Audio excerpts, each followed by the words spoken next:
నిన్న బీఆర్ఎస్ ఏదైతే రజతోత్సవ సభ ఎల్గతుర్తి హనుమకొండ జిల్లాలో జరిగిందో దానికి సంబంధించి సభ ఏర్పాట్లు ఎలా జరిగాయి, సభలో కేసీఆర్ మాట్లాడిన తీరు కానీ అంశాలు కానీ ఏంటి, వాటి గురించి మనం ఈ రోజు స్టూడియోలో మాట్లాడుకుందాం. దాని గురించి మాట్లాడడానికి మన స్టూడియోలో ఉన్నారు చందు జనార్దన్ గారు. వారితో మాట్లాడి మరింత డీటెయిల్ గా వాటి గురించి తెలుసుకునే ప్రయత్నం చేద్దాం.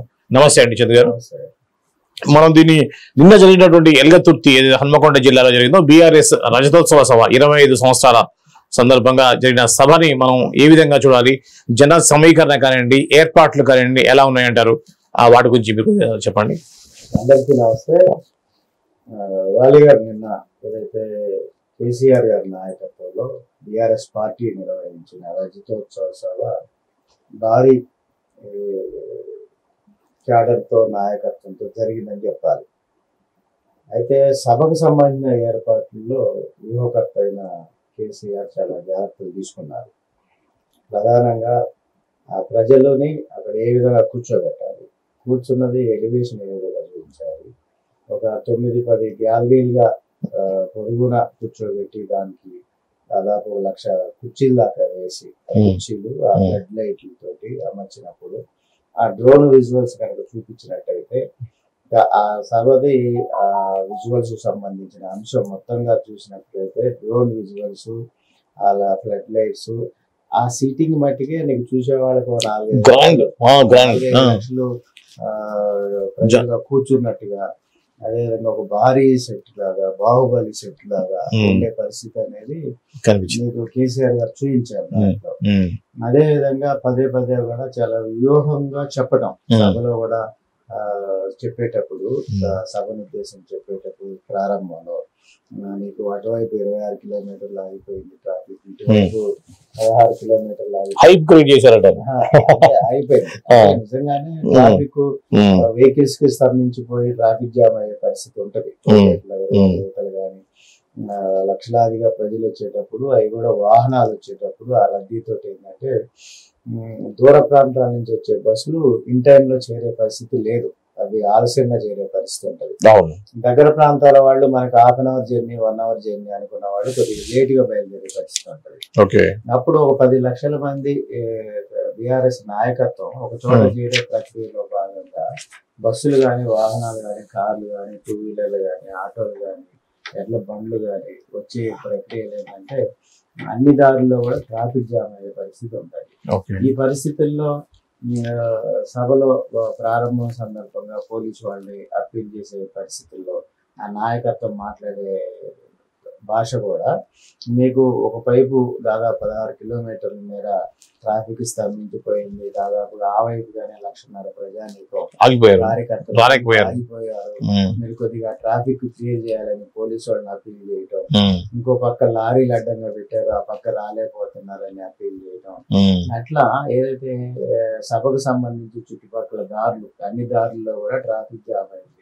ఈ ట్రాఫిక్ లో లక్షలాది ప్రజలు అక్కడే ఉండిపోయారు, లక్షలాది బీఆర్ఎస్ నాయకత్వం అక్కడే ఉండిపోయారు అనేది సభ లైవ్లు యూట్యూబ్ కానీ, సోషల్ మీడియాలో కానీ, ఫేస్బుక్, ఇన్స్టా వీటన్నిటిలో జరిగే లైవ్ల్లో కూడా చూసే వాళ్ళకి దేశ విదేశాల్లో కూడా లక్షలాదిగా ప్రజలు అప్పటికే బహిరంగ సభలో నిండిపోయారు.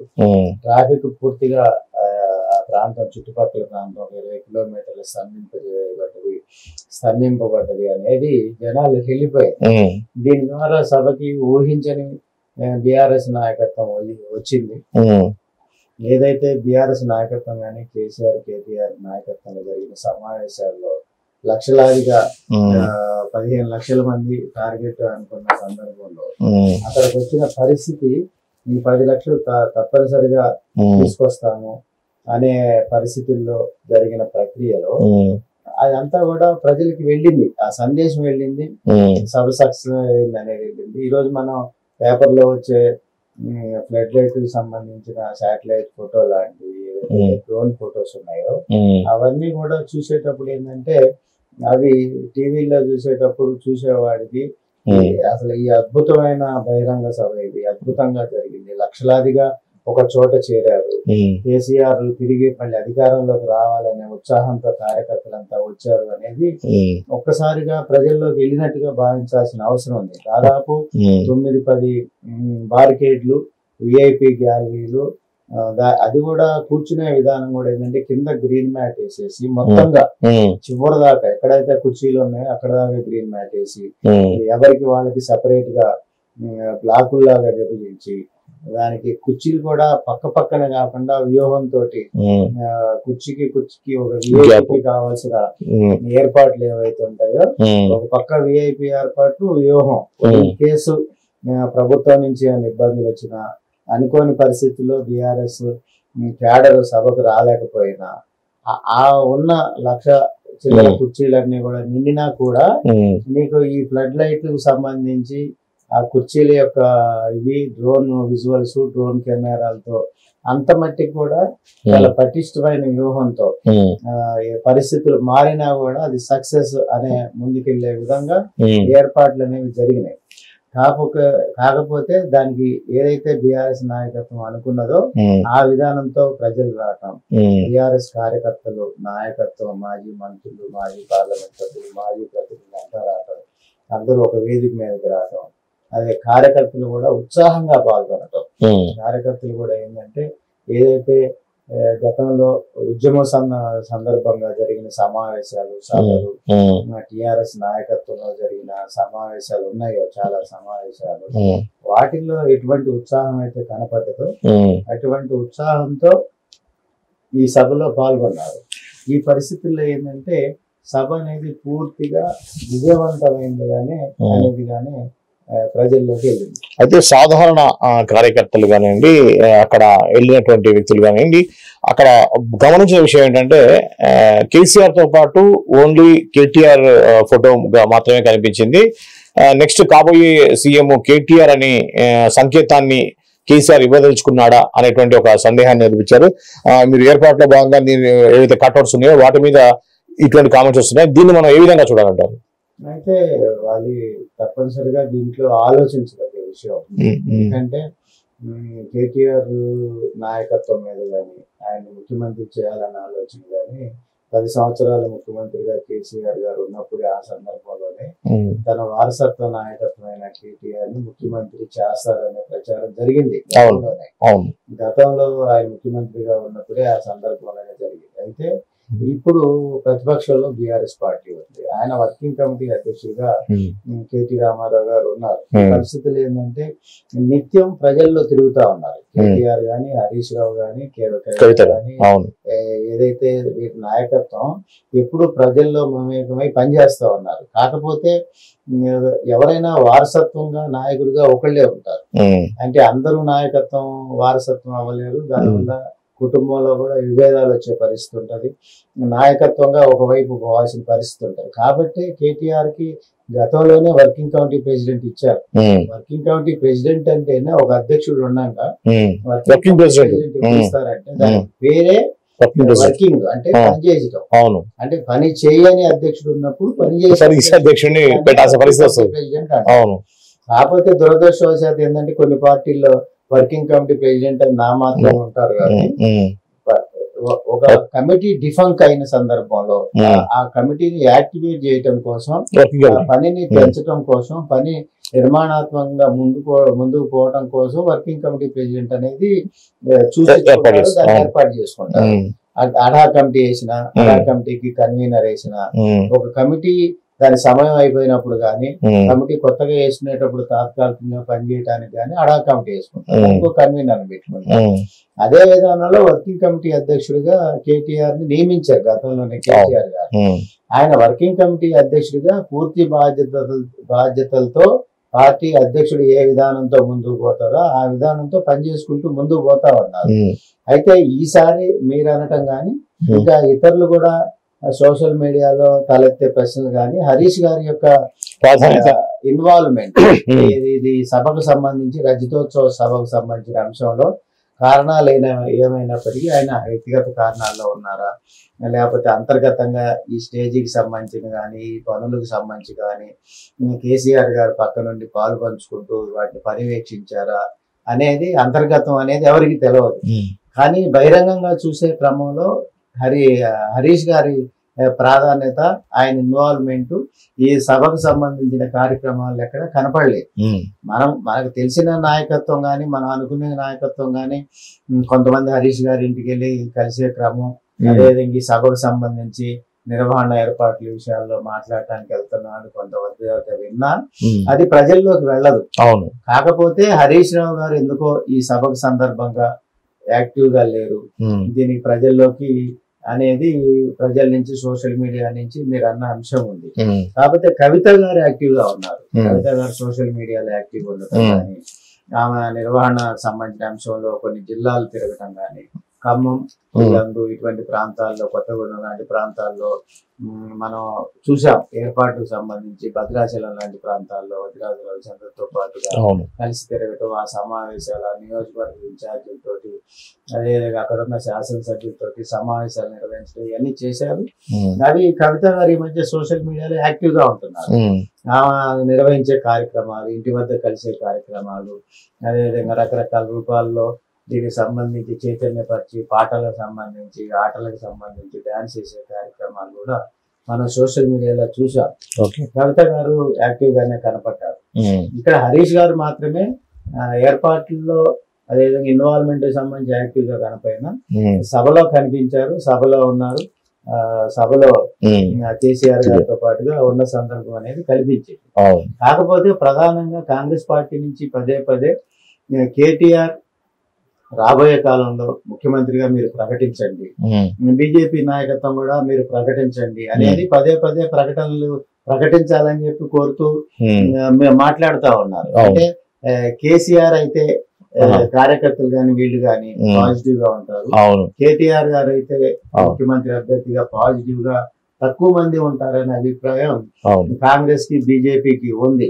అయితే మొత్తంగా బీఆర్ఎస్ రజతోత్సవ సభ నిర్వహణ గాని, ఏర్పాట్లు గాని, సభ విజయంతానికి సంబంధించిన అంశంలో కేటీఆర్ కే ఆ క్రెడిట్ ఇస్తూ కేసీఆర్ ఆ విధంగా నిర్మాణాన్ని ఏర్పాటు చేశాడు. స్ట్రాటజికల్ గానే ఈ సభ పూర్తిగా నిర్వహించింది, ఏర్పాట్లన్నీ సమీక్షించింది, బాధ్యత తీసుకుంది.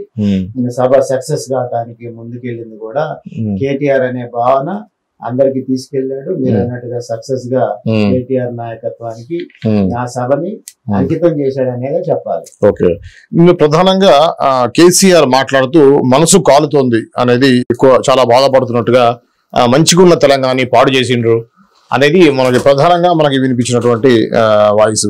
దీన్ని మనం ఏ విధంగా చూడాలి, దీన్ని మనం గురించి ఏమంటారు? కరెక్టే, ఆయన మాట్లాడే సందర్భంలో మంచిగున్న తెలంగాణ ఆగం పట్టించి చేయించుకునే ప్రజల్ని మోసం చేశారు అనేది ఒకటి ఉంది. దగా చేశారు, మోసం చేశారు, ఇవాళ అప్పు పుడతలేదని మాట్లాడుతా ఉన్నారు అనే వ్యాఖ్యలు చేశారు. నా మనసు దీని మీద చాలా బాధలో ఉంది అనేది కూడా మాట్లాడారు. కేసీఆర్ గారి ఉద్దేశం ప్రధానంగా గతంలో తెలంగాణకు సంబంధించిన అంశంలో 10 సంవత్సరాల పాటు భారతదేశంలో ఆర్థికంగా బలంగా ఉన్న రాష్ట్రం తెలంగాణ రాష్ట్రం అనేది భారతదేశంలో కానీ, ప్రపంచ బ్యాంకు కానీ, ఇతర దేశాల్లో ఏదైతే భారతదేశంలో పెట్టుబడులు పెడుతూ సహకరిస్తూ ఆర్థికంగా ముందుకు పోయే సంస్థలు ఉన్నాయో వాటన్నిటి దగ్గర తీసుకెళ్లారు. దీనికి సంబంధించి ఆర్థికంగా ప్రజలు ఏ విధంగా రేషియోలో అభివృద్ధి చెందుతున్నారో కూడా దాన్ని గతంలో ప్రపంచ స్థాయికి తీసుకెళ్లారు. ఆ విధమైన విధానం ఆర్థిక పరమైన ఇబ్బంది తెలంగాణకు ఉన్నదని గతంలో ఎక్కడా లేని పరిస్థితి ఉంది. ఈ పరిస్థితుల్లో కేసీఆర్ గారు మాట్లాడే సందర్భంలో మనం కనుక తీసుకున్నట్టయితే మీరు చెప్పిన అంశంలో మంచిగున్న తెలంగాణను ఆగం పట్టించి ఓట్లు వేయించుకుని ప్రజలను మోసం దగా చేశారు. అదే గాని ఇవాళ అప్పు పడతలేదు అంటున్నారు, మాట్లాడుతున్నారు. ఈ సందర్భంలో నా మనసు బాధపడుతుంది అనేది ఈ సందర్భంగా అన్నారు. అయితే ఇదే సందర్భంలో కేసీఆర్ గారు చెప్పిన సందర్భం ఏంటంటే, కాంగ్రెస్ సర్కారు వచ్చి దాదాపుగా సంవత్సరాలు అవుతుంది, వీళ్ళకి ఏమి రోగం వచ్చింది, ఈ విధంగా ఎందుకు ప్రవర్తిస్తా ఉన్నారు, ఎన్నో చెప్పారు, గోల్మాల్ చేస్తా ఉన్నారు, అబద్ధాలు చెప్పిన కాంగ్రెస్ 420 హామీలు ఈ విధంగా ముందుకు పోతా ఉందని ప్రధానంగా కేసీఆర్ విమర్శించారు. అయితే ఎన్నికల సందర్భంగా మీరు చెప్తా ఉన్నారు ఎన్నికల సందర్భంగా 420 హామీలు దాకిచ్చి ప్రజల్ని ఆకర్షించారు. 420 హామీలు ఇచ్చి ప్రజలతో ఓట్లు వేయించుకున్నారు. ఓట్లు వేయించుకుని అధికారంలోకి వచ్చి మాట మారుస్తున్నారు. ఆ మాట మార్చి ప్రజలను మోసం చేయడం ద్వారా వాళ్ళు చేసే దగా వల్ల నాకు చాలా ఆవేదన కలుగుతా ఉంది అనేది ఆయన పదే పదే దానికి సంబంధించి ఆవేదన చెందుతా ఉన్నారు. దానికి సంబంధించి ఈ సందర్భంలో ఆయన ఒక మాట అన్నారు, గత ప్రభుత్వం మారిన సందర్భం నుంచి కేసీఆర్ బయటికి రావాలి, కేసీఆర్ బయటికి రావాలి, లేదా కేసీఆర్ అసెంబ్లీకి రావాలి, లేకపోతే కేసీఆర్ వచ్చి మాట్లాడాలి, ఫామ్ హౌస్ లో కూర్చోవటం కాదనేది పదే పదే ప్రకటనలు కానీ విమర్శలు కానీ దగ్గర నుంచి జరిగిన సందర్భం ఉంది. ఈ సందర్భం మీద కూడా కేసీఆర్ మాట్లాడారు. మాట్లాడిన సందర్భం ఏంటంటే ప్రభుత్వం మారింది, ప్రభుత్వం మారిన తర్వాత ఒక సీనియర్ నాయకుడిగా అధికారంలో వచ్చిన కాంగ్రెస్ పార్టీకి ఒక అవకాశం ఇవ్వాలి. ఆ రాష్ట్ర ప్రభుత్వం ఏ విధంగా పనిచేస్తా ఉంది, ఆ హామీల విషయంలో ఏ విధంగా వెళ్తా ఉంది, ప్రజా సమస్యల మీద ఏ విధానంలో స్పందిస్తా ఉంది, ఏదైతే ఆర్థిక వనరులు, పథకాలు, వాళ్ళు ఇచ్చిన హామీలు, అదేవిధంగా ప్రతిపక్ష పార్టీల పట్ల వాళ్ళు ఉండే విధానాలు, కేంద్ర ప్రభుత్వంతో ఏ విధంగా ముందుకు పోతున్నారు, కేంద్ర ప్రభుత్వం నుంచి నిధులు తెచ్చుకునే పరిస్థితి ఉంది, సంక్షేమ పథకాలకు సంబంధించిన అంశంలో రాష్ట్ర ప్రభుత్వం ఏ విధంగా పోతా ఉంది, వీటన్నిటిని కూలంకుషంగా ఆలోచించిన పిదప దానికి సంబంధించి రాష్ట్ర ప్రభుత్వం విధి విధానాల మీద స్పందిస్తే బాగుంటది. కానీ ప్రభుత్వం మారిన వెంటనే ప్రభుత్వం మీద ధ్వజమెత్తి ముందుకు వెళ్ళి విమర్శలు చేసి నా స్థాయి సీనియర్ నాయకత్వం కూడా ఏది పడితే అది మాట్లాడటం కరెక్ట్ కాదనే ఉద్దేశంతో తాను బయటికి రాలేదు, అందువల్లనే మాట్లాడలేదు. వచ్చి మాట్లాడటం గాని వచ్చి విమర్శించడం గాని ఎప్పుడైనా చేయొచ్చు, కానీ ఒక బాధ్యతాయుతమైన నాయకత్వంలో ఉన్న నేను అది ఒక ప్రభుత్వం వైపు స్పందించే క్రమంలో కొంత సమయం ఇవ్వటం అనేది రాష్ట్ర ప్రభుత్వానికి కానీ నాయకత్వానికి కానీ అవసరం అనే దృష్టితో రాలేదనేది ఒకటి తేట తగిలింది.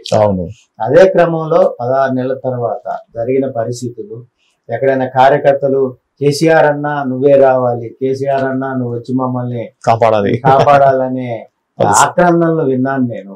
ఆక్రందనలు విని నాకు చాలా బాధేసింది. కాకపోతే గాడిదకి గెట్టేసి బర్రెకి పాలు పిండిన విధంగా ఓట్లు కాంగ్రెస్ పార్టీకేసి అవతల వాళ్ళని వ్యక్తులు ముఖ్యమంత్రులుగా చేసిన సందర్భం, అధికారం అంతా అవతల వాళ్ళకి ఇచ్చిన సందర్భం ఉంటే కేసీఆర్ అన్న నువ్వు ఆదుకోవాలంటే ముఖ్యమంత్రిగా నేను లేను, ఉన్నవాళ్ళు కదా ఆదుకోవాలి. ఉన్న వాళ్ళ నుంచి నిరాదనకు గురవటము, ఉన్న వాళ్ళ నుంచి ఇబ్బందులకు గురవుతాము అంటే అది ప్రజలు చేసుకున్న పరిస్థితి.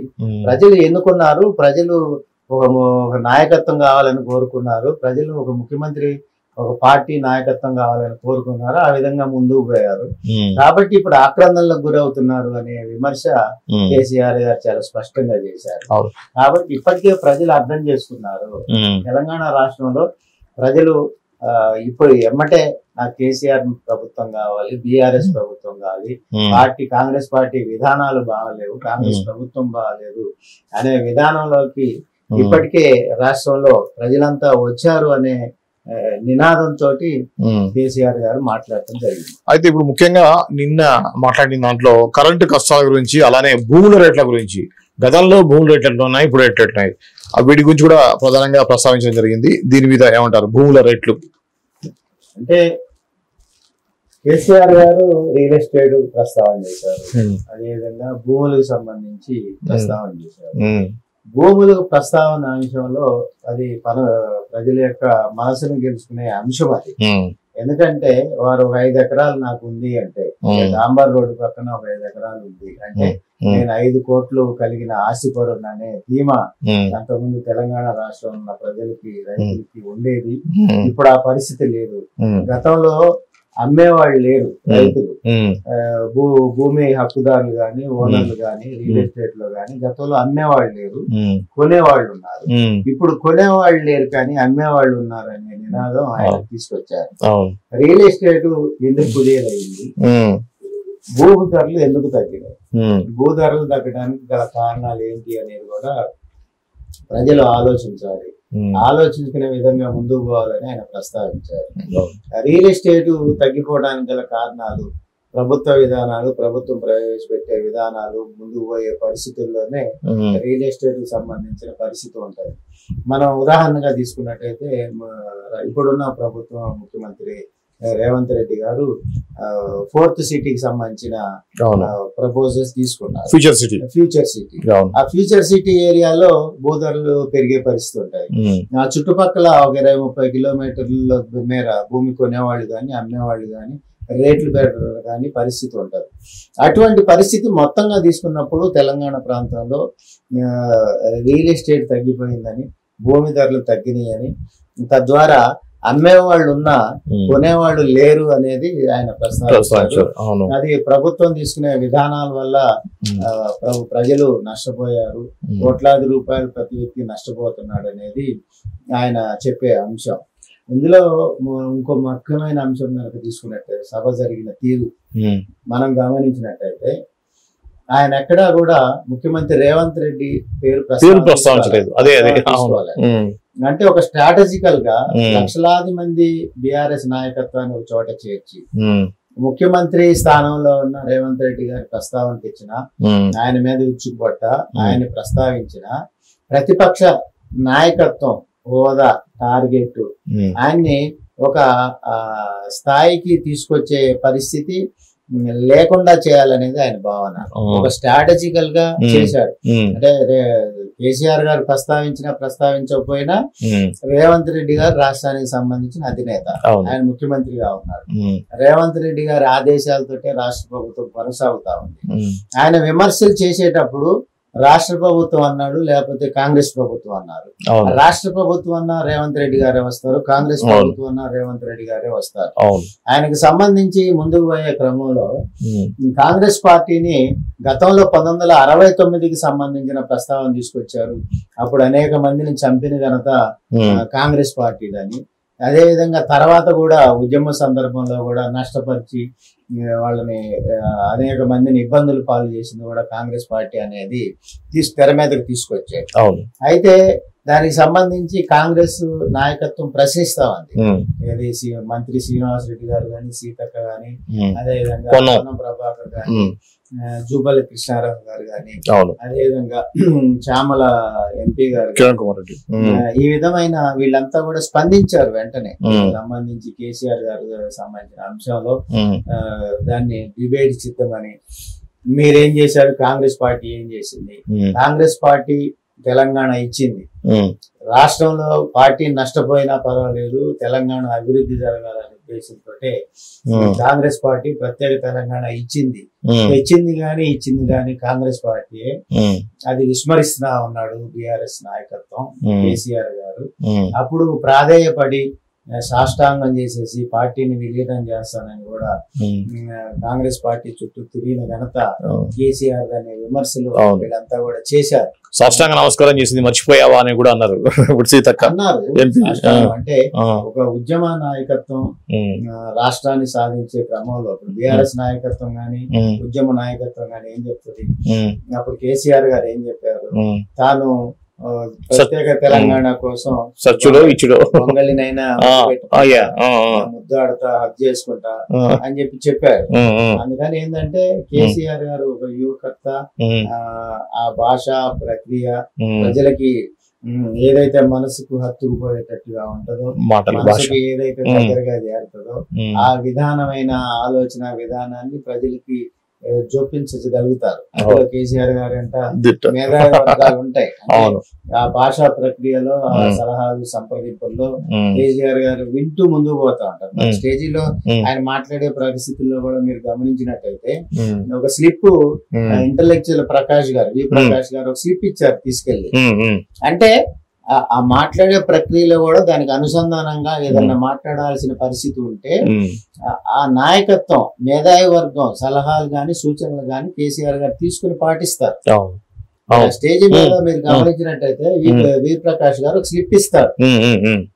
అంటే ఆ సభలో ఆ సందర్భాన్ని బట్టి ఇది ఒకటి యాడ్ చేయమని ఈ టాపిక్ గుర్తు చేయటం కేసీఆర్కి తెలిసినా తెలవకపోయినా ఆ మేధావి యొక్క సలహా సూచనని ఆయన తీసుకుంటారు, స్వాగతిస్తారు. దాన్ని ప్రజల దృష్టికి తీసుకెళ్లే పాజిటివ్ నేచర్ అనే సిస్టమ్ అనేది కేసీఆర్ గారి దగ్గర ఉంది.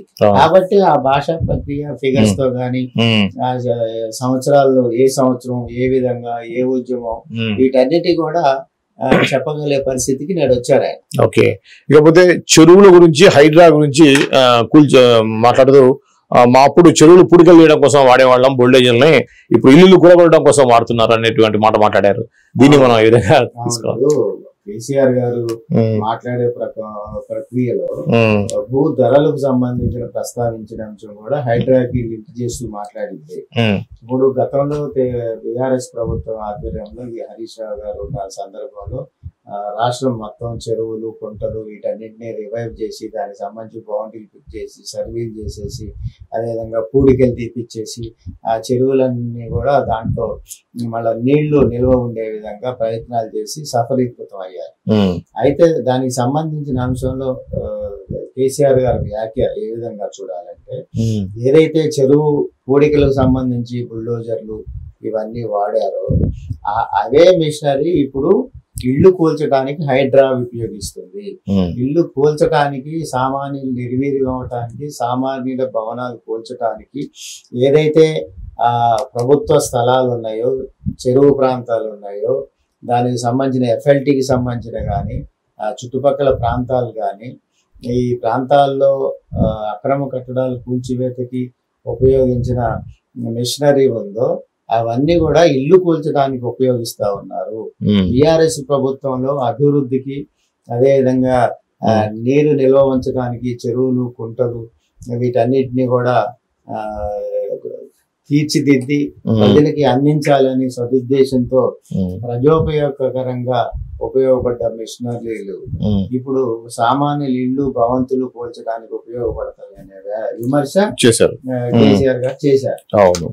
ఇంకా ఇంకో మాట మాట్లాడుతూ ఏంటంటే, అడగకపోయినా కూడా మేము చాలా ఇచ్చాము. దాంట్లో ఎగ్జాంపుల్ భగీరథ నీళ్లు ఇచ్చాము, కేసీఆర్ కిట్లు లాంటి అనేక మేము హామీలు, ఎలక్షన్ల హామీలు ఇవ్వకపోయినా కూడా మేము దాన్ని అందజేసాము. అలాంటిది మీరు ఇచ్చిన హామీలు కూడా అమలు చేయలేకపోతున్నారు అనేది ప్రధాన విమర్శగా ఉంది అక్కడ. అంటే కేసీఆర్ గారు తన ఆధ్వర్యంలో తాను ముఖ్యమంత్రిగా ఉన్న సందర్భంలో అనేక పథకాలు ఎన్నికల మేనిఫెస్టోలో పెట్టకుండా కూడా నేను చేశానని పదే పదే చెప్తా ఉన్నారు. రోజు ఎవరు ఉద్యమాలు చేయలేదు, నేను సభలో ప్రస్తావించే క్రమంలో కూడా ఎవరు ఉద్యమాలు చేయలేదని, ఎవరు వచ్చి డిమాండ్ చేయలేదని, ఇప్పుడు చేపలు ఇచ్చినా లేకపోతే గొర్రెలు ఇచ్చినా లేకపోతే ఇంకేది ఇచ్చినా, ఎవరికి ఏది ఇచ్చినా ఎవరు కూడా వచ్చి డిమాండ్ చేయలేదు, ధర్నాలు చేయలేదు, కావాలని సామాజిక సేవా సంస్థలు కానీ ఏ కుల సంఘాలు కానీ అడగలేదు. అడగకపోయినా వారికి ఆర్థికంగా నిలబెట్టడానికి, ఆ సామాజికంగా ఆ వర్గాన్ని ముందుకు తీసుకెళ్లడానికి చేపలిచ్చిన ప్రక్రియ కనుక తీసుకుంటే ఆ చేప పిల్లల ద్వారా వారికి ఆర్థికంగా అభివృద్ధి చెందుతారు, ముందుకు పోతారు. అదేవిధంగా గొర్రెలు ఇచ్చారు, తద్వారా కొన్ని వేల కోట్ల రూపాయలు వాళ్ళు పెంచుకుని ఆర్జించారు. ఈ విధంగా ఆర్థికంగా బలపడ్డారు, సామాజిక వర్గాన్ని ముందుకు తీసుకెళ్లారు అనేది కేసీఆర్ గారు చెప్పేది. ఆయన ఫైనల్ గా చెప్పింది ఏంటంటే, చందు మళ్ళీ బీఆర్ఎస్ ప్రభుత్వమే వస్తుంది అనే విషయాన్ని చాలా గట్టిగా చెప్పారు. కార్యకర్తలు మనోధైర్యం నింపడం కోసమా, లేదా చాలా ఎర్లీగా కాలేదా? ఇప్పుడే ఇంకా 3.5 years ఉన్నాగా ఇప్పుడే నెక్స్ట్ వచ్చేది ఇంకా 2 సంవత్సరాలు ఆయన కూడా అన్నాడు. అంటే జమిలీ ఎలక్షన్ ని దృష్టిలో పెట్టుకుని అని ఉండొచ్చు. ఇంకా 2 సంవత్సరాలే ఈ యొక్క ప్రభుత్వానికి కాలం ఉంది, 2 సంవత్సరాల తర్వాత మన ప్రభుత్వమే వస్తుందని చెప్పడం జరిగింది. దీన్ని వాస్తవానికి అటువంటి పరిస్థితి ఉందంటారా, లేకపోతే కార్యకర్తల్లో ఉత్సాహాన్ని నింపడం కోసం అలా చెప్పుకుంటారంటారా? అంటే ఈ సభ ఉద్దేశమే రజతోత్సవం అనే నామకరణ ఉద్దేశమే కేసీఆర్ గారిది. అది ఉత్సాహాన్ని నింపడం, క్యాడర్లో ఉత్సాహాన్ని నింపడం. అంటే ఎన్నికలు అయిన తర్వాత ప్రభుత్వం మారిన తర్వాత బీఆర్ఎస్ పార్టీ నుంచి అధికారం చేజారి కాంగ్రెస్ పార్టీకి వెళ్ళిపోయిన తర్వాత అప్పటిదాకా Revanth Reddy versus BRS, Revanth Reddy versus KCR గా రాష్ట్రంలో అనేక ఆందోళనలు కొనసాగినాయి. రేవంత్ రెడ్డి గారిని అరెస్ట్ చేసే ప్రక్రియ కానీ, రేవంత్ రెడ్డి గారు పిసిసి అధ్యక్షుడిగా ఉద్యమాలు చేసే సందర్భం కానీ, అనేక పథకాల మీద ఆయన ఆందోళన చేసే సందర్భాలు కానీ, కేసీఆర్ గారు ముఖ్యమంత్రిగా ఉన్న సందర్భంలో పలుమార్లు రేవంత్ రెడ్డి గారిని అరెస్ట్ చేయడం, తద్వారా రేవంత్ రెడ్డి వర్సెస్ కేసీఆర్ గా కొనసాగాయి. ఈ నేపథ్యంలో తిరిగి కేసీఆర్ కి ఎవరైతే ప్రత్యర్థి నాయకుడు ఉన్నాడో ఆ నాయకుడు రాష్ట్రానికి ముఖ్యమంత్రి అయిన నేపథ్యం ఉంది.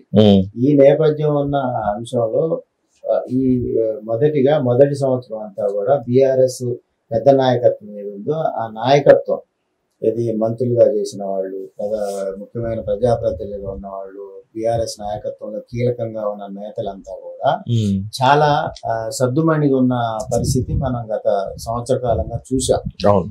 ఎందుకు పరిస్థితులు మారినాయి, ప్రభుత్వాలు మారినాయి. ఇప్పుడు అంతా కూడా అధికార రాజకీయాలు కొనసాగుతూ ఉన్నాయి. ప్రభుత్వంలో ఉండి ప్రభుత్వం మారంగానే ఆర్థిక పరమైన కేసులు ఎన్నో కూడా ముందుకు వస్తూ ఉన్నాయి. అప్పుడు చీఫ్ సెక్రటరీగా ఉన్న అధికారుల మీద కానీ, ఉన్నత అధికారుల బాధ్యతలో ఉన్న అధికారుల మీద కానీ వాళ్ళ ఆరోపణలు వాళ్ళ మీద గుర్తిస్తూ కేసులు పెడతాం, అరెస్టులు చేస్తారనే ప్రక్రియ కొనసాగింది. అందులో భాగంగా ఫోన్ ట్యాపింగ్ కేసు ఒక ఉదాహరణ తీసుకోవచ్చు.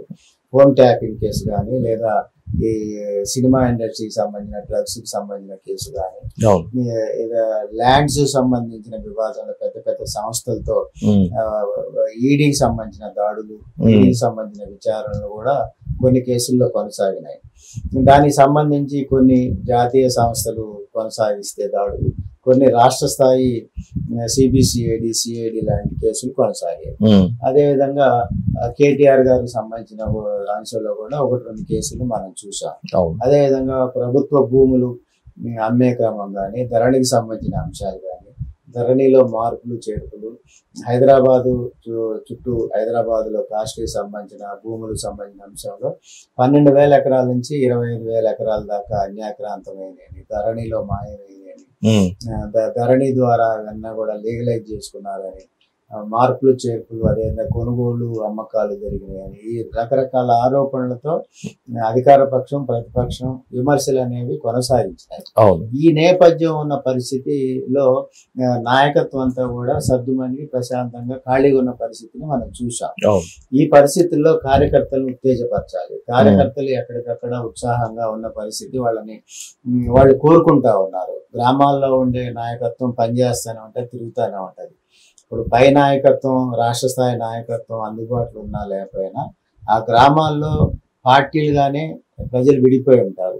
ఇతను ఆ పార్టీ, ఇతను ఈ పార్టీ, లేదా సామాజికంగా 2 రకాలుగా విడిపోయి ప్రజలు ఉంటారు. ఈ పరిస్థితుల్లో ఏంటంటే ఒకసారిగా గ్రామ స్థాయి నుంచి నాయకత్వాన్ని ఉత్తేజపరచాలి. మేము అందుబాటులో ఉంటాం, మీ నుంచి మనం కార్యక్రమాలు చేసుకుంటా ఉంటాం. 16 నెలల కాలం ముగిసింది. దీనికి సంబంధించిన అంశంలో పార్టీ నూతనోత్తేజంతో ముందుకు పోయే పరిస్థితిలో ఉంది. ఇప్పుడు తిరిగి మళ్ళీ ఎన్నికలు వచ్చినా రాష్ట్రంలో తెలంగాణ ముఖ్యమంత్రిగా కేసీఆర్ని ప్రజలు కోరుకుంటున్నారనే నినాదాన్ని తెరపైకి తీసుకురావడం కోసం కేసీఆర్ గారు ఈ సభను ఏర్పాటు చేశారు. ఈ సభ ద్వారా ఆ అంశాన్ని చూపించగలిగారు.